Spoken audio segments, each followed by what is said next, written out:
Obulapuram mining కేసులో IAS అధికారిని అయిన శ్రీలక్ష్మి హైకోర్టు అయితే షాక్ ఇస్తా ఉన్న నేపథ్యం మీద కనబడతా ఉంది. గతంలో తను నిర్దోషి అని కూడా హైకోర్టు ప్రకటించడం జరిగింది, తీర్పు ఇవ్వడం అయితే జరిగింది. కానీ ఇప్పుడు దోషిగా పరిణమిస్తే పరిణామాలు అయితే చోటు చేసుకుంటా ఉంది. తను నిర్దోషి అని హైకోర్టు అయితే తేల్చి చెప్పిన పరిణామంలో ఏదైతే సిబిఐ అధికారులు తన వాదనలు వినకుండా ఏకపక్షంగానే తీర్పిచ్చారు, దాన్ని సవాల్ చేస్తూ మరి సుప్రీంకోర్టుకి వెళ్ళడం అయితే జరిగింది. ఏదైతే సిబిఐ అధికారులు చేసిన పిటిషన్ సుప్రీంకోర్టు కూడా స్వీకరించి హైకోర్టులో ఎటువంటి పరిణామాలు చోటు చేసుకున్నాయి, హైకోర్టులో ఎటువంటి విషయాలపైన దర్యాప్తు చేసిందని కూడా హైకోర్టు నుండి కూడా ఒక న్యాయవాది కూడా సుప్రీంకోర్టుకి వెళ్ళి వాదనలు వినిపించే ప్రయత్నం చేశారు. అక్కడ సుప్రీంకోర్టు కూడా హైకోర్టుకి వెళ్ళి తేల్చుకోండి అనే విధంగా హైకోర్టుకి అయితే మళ్ళీ బదిలీ చేయడం అయితే జరిగింది.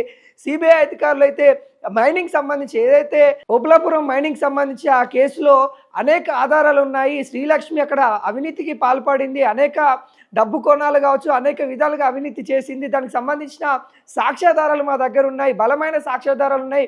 కానీ హైకోర్టులో మేము వెళ్తే మా వాదనలు కూడా ఎక్కడ వినలేదు, హైకోర్టు ఏకపక్షంగా తీర్పిచ్చింది, అప్పుడున్న అధికారుల ఒత్తిడి వల్లనే మరి హైకోర్టు తీర్పిచ్చిందనే వాదనలు సిబిఐ అధికారులు అయితే సుప్రీంకోర్టులో చెప్పడం అయితే జరిగింది. సుప్రీంకోర్టు కూడా ఆ వాదనలు విన్న తర్వాత కూడా హైకోర్టుకి వెళ్ళండి అన్నట్టు కూడా హైకోర్టులో బదిలీ చేయడం అయితే జరిగింది. హైకోర్టులో కూడా సిబిఐ అధికారులు వాళ్ళ వాదనలను వినిపించారు. దానికి సంబంధించిన ఏవైతే సాక్ష్యాధారాలు ఉన్నాయో ఆ సాక్ష్యాధారాలు హైకోర్టు ముందు పెట్టడం అయితే జరిగింది.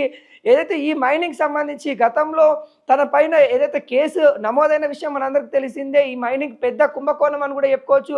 పెద్ద కుంభకోణం చేసి విదేశీయులకు సైతం మనీ ట్రాన్స్ఫర్ చేశారు అనే కోణంలో ఈ కుంభకోణం జరిగిందనే వాదనలు బలంగా వినిపిస్తూ ఉన్నాయి. దాంట్లో భాగంగానే అప్పుడు అధికారిగా అక్కడ ఖనిజ శాఖకైతే శ్రీలక్ష్మి ఉండడం అయితే జరిగింది. తాను అవినీతికి పాల్పడిందనే అనేక ఆరోపణలు అయితే రావడం అయితే జరిగింది. తనతో పాటు గాలి జనార్దన్ అనే వ్యక్తిని కూడా అప్పుడు రాజకీయాల్లో ఉన్న వ్యక్తులను కూడా సబితా ఇంద్రాకర్ రెడ్డి కూడా తను అప్పుడు మంత్రిగా ఉండేది, వీళ్ళు కూడా అలా అందులో భాగస్వాములైన వాదన ఎక్కువ వినిపించేది. కానీ అప్పుడు హైకోర్టు గాలి జనార్దన్ రెడ్డికి నువ్వు సబితా ఇంద్రాకర్ రెడ్డి నిర్దోషి అని తెలపడం అయితే జరిగింది. కానీ కీలకంగా అప్పుడు ఐఏఎస్ అధికారి అయిన శ్రీలక్ష్మి పాత్ర ఉందన్నట్టుగా సిబిఐ అధికారులు బలంగా చెప్పడంతో హైకోర్టు మళ్ళీ ఆ కేసు తీసుకోవడం అయితే జరిగింది. ఖచ్చితంగా విచారణ చేపడతామని కూడా ఏదైతే సిబిఐ అధికారులకైతే సూచించడం అయితే జరిగింది.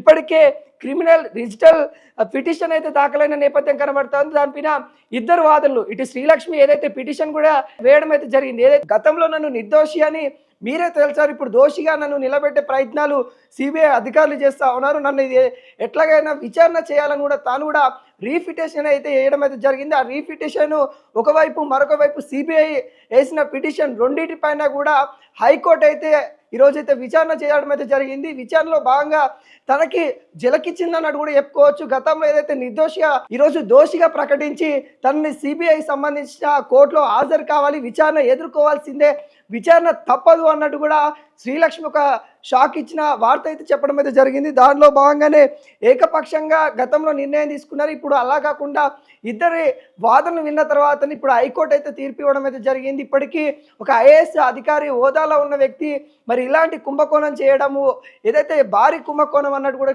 కనబడతా ఉంది. ఓబులాపురం మైనింగ్ కంపెనీకి సంబంధించిన కుంభకోణంలో తనకు భాగస్వామ్యం ఉంది, తనే కీలకంగా ఉంది.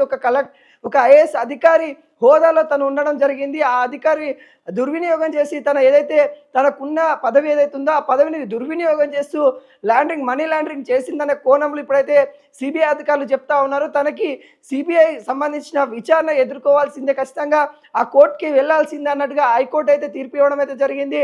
మరి ఈ అంశాలు మరి ఎంతవరకు ముందుకెళ్తున్నాయి, ఖచ్చితంగా ఇప్పుడు సిబిఐ సంబంధించిన వాళ్ళ కాడ బలమైన సాక్ష్యాలు ఉన్నట్టు కూడా చెప్తా ఉన్నారు. ఆ బలమైన సాక్ష్యాధారాలు తనను మళ్ళీ చిక్కుల్లో వేసే అన్నట్టు కూడా చెప్పచ్చు. గతంలో తను ఊపిరి పీల్చుకుంది, ఏదైతే నిర్దోషిగా ప్రకటించిన తర్వాత తను స్వేచ్ఛగా అంటే నేను ఏ తప్పు చేయలేదని కూడా తను బలంగా చెప్పింది. కానీ ఇప్పుడు మళ్ళీ వాళ్ళ సిబిఐ అధికారుల దగ్గర ఆధారాలను చూసిన తర్వాత హైకోర్టు కూడా షాక్ అయిందన్నట్టు కూడా కనబడతా ఉంది. ఆ ఆధారాలన్నీ కూడా పరిగణలోకి తీసుకొని శ్రీలక్ష్మికి అయితే మరి మీరు ఖచ్చితంగా విచారణ ఎదుర్కోవాల్సిందే, ఇప్పుడు దోషి అన్నట్టుగా చూపించే ప్రయత్నం అయితే కనబడతా ఉంది. మరి చూడాలి శ్రీలక్ష్మి మరి దీనిపైన ఇంతటితోనే అవుతుందా లేకుంటే మళ్ళీ సుప్రీంకోర్టుకి అయితే వెళ్తుందా అనే కోణంలో ఇప్పుడు రాజకీయ విశ్లేషకులు అయితే చూస్తూ ఉన్నారు. మరి తను ఇప్పటికే ఆగిపోతుందా లేకుంటే విచారణకు ఎదుర్కొంటుందా లేకుంటే ఇప్పటికే 2 సార్లు రీపిటిషన్ అయిపోయింది కేసు, మరి 3వ సారి కూడా మరి సుప్రీంకోర్టుకి వెళ్తారనే కోణంలో ఇప్పటికే చూస్తూ ఉన్నారు. కాకుంటే వెళ్ళకపోవచ్చు, ఎందుకంటే సుప్రీంకోర్టు నుండి హైకోర్టుకి ఇప్పుడు బదలాయింపు అయింది కేసు. మరి మళ్ళీ సుప్రీంకోర్టుకు